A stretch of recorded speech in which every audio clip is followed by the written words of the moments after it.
ayos na. Okay na yung nirepair natin, niregasket na rin natin lahat. Yan, pogi na ang transmission na to. Yan, niregasket natin yan kasi puro tagas yan eh. Ito, palit tayo ng mga oil seal dito, lininis natin transmission para maganda tingnan. Ayan o, yan, pinalitan ko na rin ng oil seal dito, bago na rin. Tapos regasket natin para walang leak.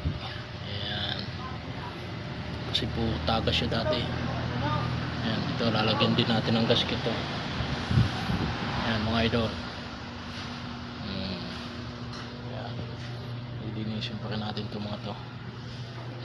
Papalit na tayo ng clutch lining saka pressure plate kasi ano na, manipis na.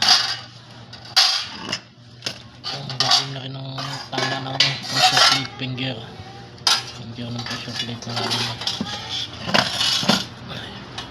Palit na rin tayo ng malaking oil seal dun sa tanong rear oil seal.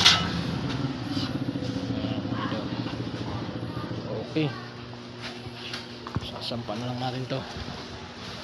Okay na. Ayun, adventure.